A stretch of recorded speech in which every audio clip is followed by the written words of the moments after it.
Metro ಪ್ರಯಾಣಿಕರಿಗೆ ಶುಭವಾಗುತ್ತಾ ಸೋಮವಾರ ticket ದರ ಸಂಬಂಧ ಇವತ್ತು ಹೈವೋಲ್ಟೇಜ್ ಮೀಟಿಂಗ್ ಇದೆ. ಇಂದಿನ ಸಭೆಯಲ್ಲಿ ನಿರ್ಧಾರ ಆಗಲಿದೆ. ತಾತ್ಕಾಲಿಕ ಇವರು ದರವನ್ನ ತಾತ್ಕಾಲಿಕವಾಗಿ ನಾವು ಏರಿಸೋದಿಲ್ಲ ಅಂತ ಹೇಳಿದ್ರಲ್ಲ, ಆದರೆ ಭವಿಷ್ಯ ನಿರ್ಧಾರ ಆಗಲಿದೆ. ಟಿಕೆಟ್ ದರವನ್ನ ಶಾಶ್ವತವಾಗಿ ಕೈಬಿಡೋದಕ್ಕೆ ಸಾಧ್ಯನಾ? ಇಂದಿನ ಮೀಟಿಂಗ್ನಲ್ಲಿ ಎಲ್ಲವೂ ಕೂಡ ತೀರ್ಮಾನ ಆಗುತ್ತೆ. ಟಿಕೆಟ್ ದರವನ್ನ ಮುಂದಿನ ದಿನಗಳಲ್ಲಾದರೂ ಕೂಡ ಹೆಚ್ಚಿಸ್ತಾರೆ, ಏನು ಎತ್ತ ಅನ್ನೋದ್ರ ಬಗ್ಗೆ, ಶಾಶ್ವತವಾಗಿ ಕೈಬಿಡಲು ಸಾಧ್ಯನಾ ಅನ್ನೋದ್ರ ಬಗ್ಗೆ ಇವತ್ತಿನ ಬೋರ್ಡ್ ಮೀಟಿಂಗ್ನಲ್ಲಿ ಈ ಬಗ್ಗೆ ತೀರ್ಮಾನ ಮಾಡಲಾಗುತ್ತೆ.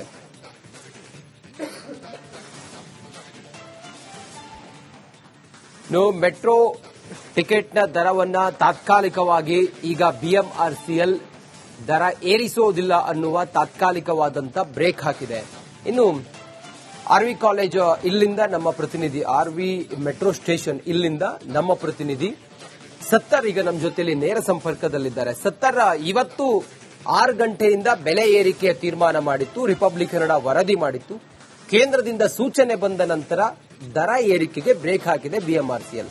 ತಾವೀಗ ಆರ್ವಿ ಕಾಲೇಜ್ ಮೆಟ್ರೋ ಸ್ಟೇಷನ್ನ ಬಳಿ ಇದ್ದೀರಿ.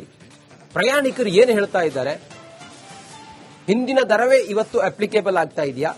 ಹೆಚ್ಚಿನ ವಿವರ ಏನಿದೆ? ಪ್ರಯಾಣಿಕರನ್ನ ಮಾತಾಡಿಸಿ.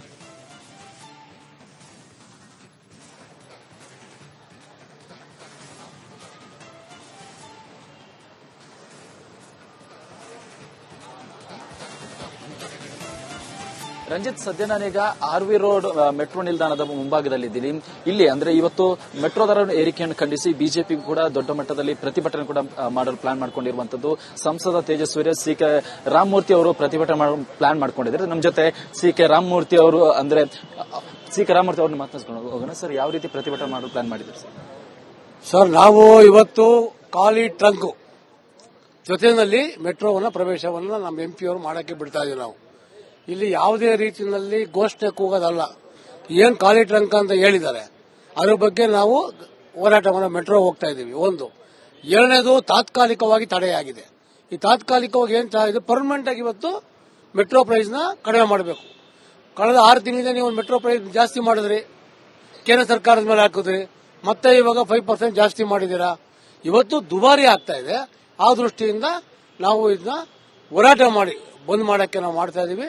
ಬೆಂಗಳೂರು ನಗರದ ಎಲ್ಲ ಎಂಪಿಗಳು, ಶಾಸಕರು ಇದ್ರ ಬಗ್ಗೆ ನಾವು ಪಾಲ್ಗೊಳ್ತೀವಿ ಮುಂದಿನ ದಿನಗಳಲ್ಲಿ. ಸರ್, ಈಗ ಕಾಂಗ್ರೆಸ್ ಒಂದು ಆರೋಪ ಟ್ವೀಟ್ ಕೂಡ ಮಾಡ್ತಾ ಇದೆ. ಈ ಹಿಂದೆ ಬಿಜೆಪಿ ಅವರು ದರ ಏರಿಕೆ ಮಾಡಿದ ಸಂದರ್ಭದಲ್ಲಿ ನಮಗೂ ಇದಕ್ಕೂ ಸಂಬಂಧನೇ ಇಲ್ಲ ಅಂದಿದ್ರು, ಆದ್ರೆ ಕೇಂದ್ರದಲ್ಲಿ ಹೋಗಿ ತಡೆಯುವಂತ ಕೆಲಸವನ್ನು ಮಾಡಿದ್ದಾರೆ. ಹಾಗಾದ್ರೆ ಸಂಬಂಧ ಇಲ್ಲ ಅಂದ್ಮೇಲೆ ಕೇಂದ್ರದಲ್ಲಿ ಹೋಗಿ ತಡೆಯುವಂತ ಕೆಲಸ ಯಾಕೆ ಮಾಡಿದ್ರು? ಇವತ್ತು ದೇಶದಲ್ಲಿ ಎಷ್ಟು ಮೆಟ್ರೋಗಳಿದೆ, ಎಲ್ಲ ಮೆಟ್ರೋಗಳನ್ನ ಪ್ರೈಸ್ ಎಲ್ಲೂ ಕಡಿಮೆ ಆಗಿಲ್ಲ, ಜಾಸ್ತಿ ಆಗಿಲ್ಲ. ಬೆಂಗಳೂರಿನಲ್ಲಿ ಯಾತಕ್ಕೆ? ಇವರೇನು ಒಂದು ಪ್ರೈಸ್ ಫಿಕ್ಸೇಷನ್ ಕಮಿಟಿ ಏನ್ ಮಾಡಿದ್ರು ಅದು ಯಾಕೆ ಪ್ರಪೋಸಲ್ ಕಳಿಸಿಲ್ಲ ಕೇಂದ್ರಕ್ಕೆ? ಕಳಿಸಿ, ಪ್ರಪೋಸಲ್ ಕಡಿಮೆ ಮಾಡಿ ಅಂತ ಕಳಿಸಿ. ನೀವು ಇದು ಮಾಡದಲ್ಲ, ನೀವು ಆರ್ಥಿಕವಾಗಿ ನೀವು ಇವತ್ತೇನು ಖಜಾನೆ ಖಾಲಿ ಆಗಿದೆ, ಆ ಖಜಾನೆ ತುಂಬಿಸ್ಕೊಳಕ್ ಮಾಡ್ತಾರ ನೀವು. ಎಲ್ಲೇ ನೀವು 56-60 ಸಾವಿರ ಕೋಟಿ ಏನ್ ನೀವು ಬೇರೆ ಕಡೆ ನೀವು ಕೊಟ್ಟಿದ್ರಿ, ಎಲ್ಲ ಕಡೆ ಫ್ರೀ ಇದ್ರ ಮೂಲಕ ಅದೆಲ್ಲ ಖಜಾನೆ ಖಾಲಿ ಆಗಿದೆ, ಪಾಪರ ಆಗಿದೆ. ಇವತ್ತು ಖಜಾನೆ ತುಂಬುವದಕ್ಕೋಸ್ಕರ ಮಾಡ್ತಿದ್ದಾರೆ.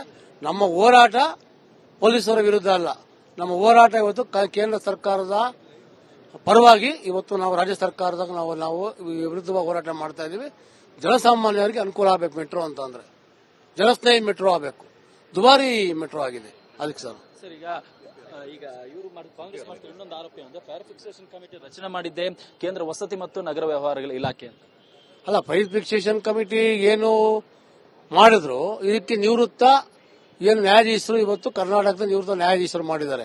ಈ ಪ್ರೈಸ್ ಫಿಕ್ಸೇಷನ್ ಕಮಿಟಿ ಮಾಡಬೇಕಾದ್ರೆ ಈ ಕರ್ನಾಟಕದ ಏನು ಅಧಿಕಾರಿಗಳಿದ್ದಾರೆ, ಏನು ಮೆಟ್ರೋ ಚೀಫ್ಗಳಿದ್ದಾರೆ, ಈ ಪ್ರಪೋಸಲ್ ಕಳಿಸಿ ಮುಖ್ಯಮಂತ್ರಿ ಮುಖ್ಯಮಂತ್ರಿ ಕಡಿಮೆ ಮಾಡಿದ್ರಲ್ಲ, 25% ಕಡಿಮೆ ಮಾಡಿದ್ರಲ್ಲ ಲಾಸ್ಟ್ ಟೈಮ್ ಗಲಾಟೆ ಆದ. ಅದೇ ತರ ಮಾಡಿ ಸ್ಟಾಪ್ ಮಾಡಿ ನೀವು. ಅದು ಬಿಟ್ಟು ಮೆಟ್ರೋದಲ್ಲಿ ಮಾಡೋದು ಇದು ಒಂದು ಸರಿ ಕಾಣಿಸಲ್ಲ, ಅದಕ್ಕೆ ಹೋರಾಟ ಮಾಡ್ತೀವಿ. ಸಮಿತಿಯಲ್ಲಿ ಇಬ್ಬರು ಇದ್ರು ಕೂಡ ಇವು ಪ್ರಪೋಸಲ್ ಕಳಿಸಿಲ್ಲ ರಾಜ್ಯ ಸರ್ಕಾರದಲ್ಲಿ. ಈಗ ರಾಜ್ಯ ಸರ್ಕಾರದಲ್ಲಿ ನೀವು ಸೂರ್ಯ ಅವರು ಕೊಟ್ಟಿದ್ದಾರೆ, ಯಾವ ತರ ಏನ್ ಮಾಡಬೇಕು ಅಂತ ಹೇಳಿದ್ದಾರೆ. ಏನು ಮೀಟಿಂಗ್ ಅಲ್ಲಿ ಏನಾಗಿದೆ ಅಂತ ಯಾವುದೇ ಮೀಟಿಂಗ್ ಅಲ್ಲಿ ಪ್ರೈಸ್ ಫಿಕ್ಸೇಷನ್ ಕಡಿಮೆ ಮಾಡಿಲ್ವಲ್ಲ. ಅದು ಬಿಟ್ಟು ಖಾಲಿ ಟ್ರಂಕ್ ಅಂತ ಯಾಕೆ ಹೇಳ್ತೀರಾ? ಡಿ.ಕೆ. ಶಿವಕುಮಾರ್ ಅವರಿಗೆ ಸುರಂಗ ಮಾರ್ಗವನ್ನ ಏನು ಅದು ಅಪೋಸ್ ಮಾಡಿದ್ರೆ ಅದಕ್ಕೆ ಬೈತೀರಾ? ಮೆಟ್ರೋ ಬಗ್ಗೆ MP ಅವ್ರು ಮಾತಾಡಿದ್ರೆ ಅದಕ್ಕೆ ಖಾಲಿ ಟ್ರಂಕ್ ಅಂತೀರಾ? ನಿಮ್ಮ ಉದ್ದೇಶ ಯಾರು ಮಾತಾಡ್ಲೇಬಾರ್ದಾ? ಮಾತಾಡೋದೇ ಒಂದು ಅಪರಾಧನ. ಇದ್ರ ಬಗ್ಗೆ ನಾವು ಹೋರಾಟ ಮಾಡ್ತೇವೆ. ನಾವು ಪೊಲೀಸ್ ನೋಟಿಸ್ ಕೊಟ್ಟಿದ್ದಾರೆ, ಅರೆಸ್ಟ್ ಮಾಡ್ತೀವಿ ಅಂದ್ರೆ ಅರೆಸ್ಟ್ ಮಾಡ್ಕೊಳ್ಳಿ, ಜೈಲಿಗೆ ಹಾಕ್ಲಿ. ನಾವು ಯಾವುದೇ ಕಳ್ತನಗಳು ಬೇರೆ ಏನು ಮಾಡಿಲ್ಲ. ನಾವು ನಾಗರಿಕರ ಪರವಾಗಿ ಹೋರಾಟ ಮಾಡ್ತೀವಿ ಸರ್. ನಾವು ರಂಜಿತ್, ಈ ಹಿಂದೆ ಅಂದ್ರೆ ಇವತ್ತು ಮೆಟ್ರೋ ದರ 5% ಏರಿಕೆ ಮಾಡುವುದಾಗಿ BMRCL ಪ್ಲಾನ್ ಮಾಡಿಕೊಂಡಿತ್ತು. ಸದ್ಯಕ್ಕೆ ಅದಕ್ಕೆ ತಾತ್ಕಾಲಿಕವಾಗಿ ತಡೆಹಿಡುವಂತಹ ಒಂದು ಕೆಲಸವನ್ನು ಮಾಡಿದೆ. ಯಾವಾಗ ಕೇಂದ್ರ ವಸತಿ ಮತ್ತು ನಗರ ವ್ಯವಹಾರಗಳ ಇಲಾಖೆಯಿಂದ BMRCL ಗೆ ಒಂದು ಸೂಚನೆ ಬಂದಿತ್ತು, ಈ ಬೆನ್ನಲ್ಲೇ ಸದ್ಯಕ್ಕೆ ಅದನ್ನು ತಾತ್ಕಾಲಿಕವಾಗಿ ತಡೆ ಹಿಡಿಯುವಂತಹ ಒಂದು ಕೆಲಸವನ್ನು ಮಾಡಿದೆ. ಹಾಗಾದ್ರೆ ಮುಂದೇನು ಅನ್ನೋ ನಿಟ್ಟಿನಲ್ಲಿ ಕೂಡ ಇವತ್ತು ಬೋರ್ಡ್ ಮೀಟಿಂಗ್ ನಡೆಯುತ್ತೆ. ಬೋರ್ಡ್ ಮೀಟಿಂಗ್ ನಲ್ಲಿ ಕೇಂದ್ರ ವಸತಿ ಮತ್ತು ನಗರ ವ್ಯವಹಾರಗಳ ಸಚಿವರು ಅಧಿಕಾರಿಗಳಿರ್ತಾರೆ, ಜೊತೆಗೆ ರಾಜ್ಯದಲ್ಲಿರುವಂತಹ ವಾಣಿಜ್ಯ ಮತ್ತು ಕೈಗಾರಿಕೆ ಇಲಾಖೆ ಅಧಿಕಾರಿಗಳಿರ್ತಾರೆ, BMRCL MD ಇರ್ತಾರೆ, BMRCL ಹಣಕಾಸು ಇಲಾಖೆ ಅಧಿಕಾರಿಗಳಿರ್ತಾರೆ. ಎಲ್ಲರೂ ಸೇರಿ ಮುಂದಿನ ನಿರ್ಧಾರದ ಬಗ್ಗೆ ಚರ್ಚೆ ಮಾಡಿದ್ದಾರೆ. ಪ್ರಮುಖವಾಗಿ 5% ಏನು ಏರಿಕೆ ಮಾಡಿತ್ತು ಅದನ್ನ ಪರ್ಸೆಂಟೇಜ್ ಏನಾದರೂ ಕಡಿಮೆ ಮಾಡಬಹುದಾ ಅನ್ನೋ ನಿಟ್ಟಿನಲ್ಲಿ ಕೂಡ ಚರ್ಚೆ ಆಗುತ್ತೆ.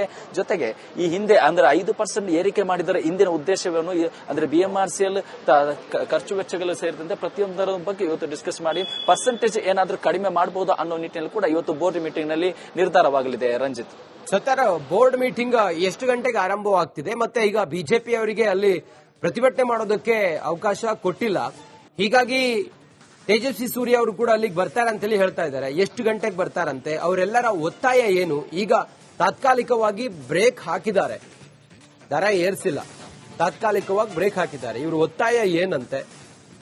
ಜನಸಾಮಾನ್ಯರೆಲ್ಲ ಏನಂತಾರೆ? ಸತ್ತರ್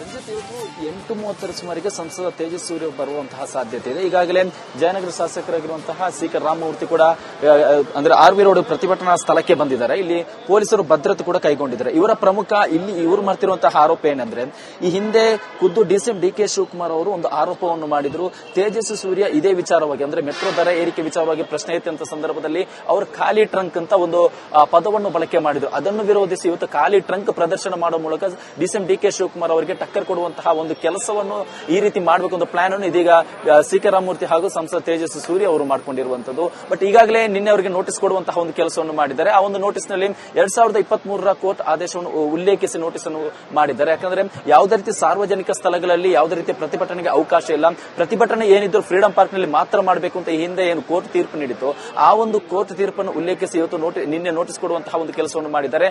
ನೋಟಿಸ್ ಕೊಟ್ಟರು ಕೂಡ ಇದೀಗ ಮತ್ತೆ ಅಂದ್ರೆ RV ರೋಡ್ ಪ್ರತಿಭಟನಾ ಸ್ಥಳ ಏನಿದೆ ಅಲ್ಲಿಗೆ ಸಿ.ಕೆ. ರಾಮಮೂರ್ತಿ ಅವರು ಬಂದಂತಹ ಹಿನ್ನೆಲೆ ಪೊಲೀಸರು ಕೂಡ ಅಲರ್ಟ್ ಆಗಿದ್ದಾರೆ. ಇನ್ನು ಈ ಒಂದು ಮೆಟ್ರೋ ದರ ಏರಿಕೆ ವಿಚಾರವಾಗಿ ಪ್ರಯಾಣಿಕರು ಕೂಡ ಆಕ್ರೋಶವನ್ನು ವ್ಯಕ್ತಪಡಿಸ್ತಾ ಇದ್ದಾರೆ.